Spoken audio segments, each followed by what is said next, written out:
So we've looked at the 12 bar blues, the kind of rock and roll version. This is 12 bar blues jazz version. So the jazz 12 bar blues. If we take the structure as we did before and construct it in 3 4-bar phrases, the first 2 phrases are the same as the rock and roll blues. You've got 4 bars of 1 in the first phrase. The second phrase is 2 bars of 4 and 2 bars of 1. Now the final phrase, the third phrase, rather than the rock and roll blues goes chord 5, chord 4, chord 1. The jazz blues is a 2 5 1 at the end. Rather than 5 4 1, it goes 2 5 1. Now the 2 chord is not a dominant 7th chord. It is a minor 7 chord.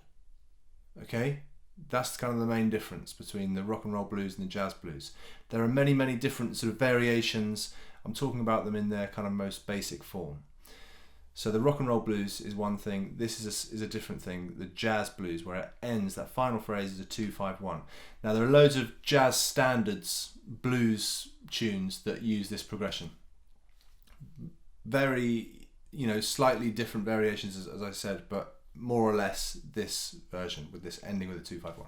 So if we're talking in concert, let's talk in concert F this time. So for alto it's D, we're in the key of D, and for tenor saxophone would be in the key of G. So the structure would be, I'll go back to concert pitch now, 4 bars of chord 1, so F7, still like a dominant 7. F7, F7, F7, F7. Then we go to chord 4, so B flat 7, B flat 7, then back to chord 1, F7, F7, and then the last 4 bars we've got this 2 5 1, so it would be G minor 7, C7, F7, F7. Okay, that's the most basic form of a jazz 12 bar blues. So let's play through it. I'll be on the alto, it's in D, but we'll be talking in concert pitch. So again, we're going to start by playing through. We're going to set a pulse, and we're going to play through just using the roots of each chord, the 1 of each chord. I'm going to play it through maybe once or twice, and then I'm going to add the thirds, then I'm going to add the fifths, add the sevenths, and then I'll do what we did last time, which is incorporate the blues scale, the F blues scale in this instance. Incorporate the blues scale whilst you're still making the chord changes as well. So as with before, we're outlining the chords using their arpeggios, and then we're going to add some blues things to it as well. The blues scale does fit over the jazz 12 bar blues as well. So it's the main difference is this G minor 7 chord in bar 9, and then goes to the C7 and back to the F. Here we go. 1, 2, 1, 2, 3. 2, 3. Up to 4. Back to 1. 2. 5, 2, 1, 2, 4. Add the thirds.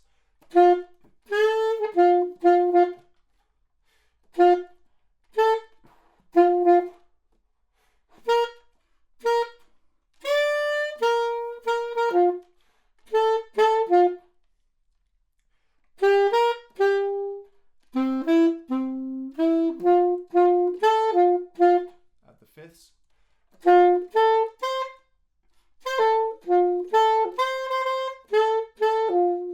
To chord 4.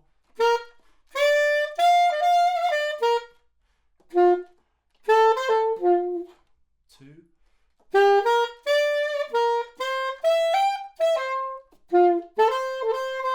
Add the sevenths.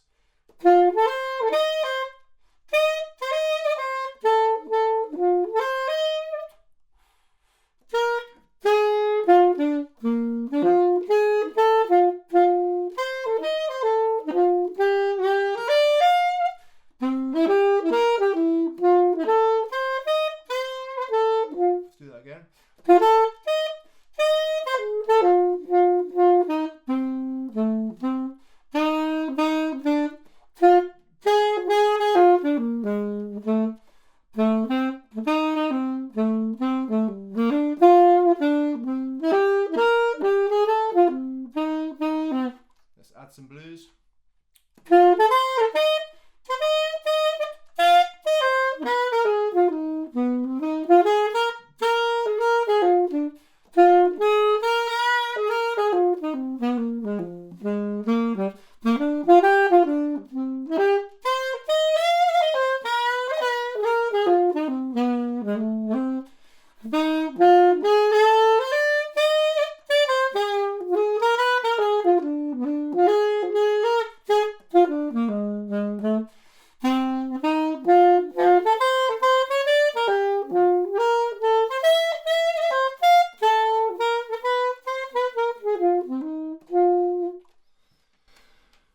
Okay, so that's the jazz 12-bar blues.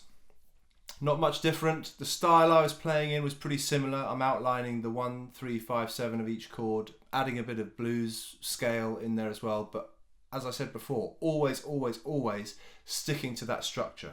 Okay, use some backing tracks, and maybe in another video I'll talk about some different variations of the jazz blues, because there are some other really cool fruity chords you can add to that progression to make it a bit more interesting.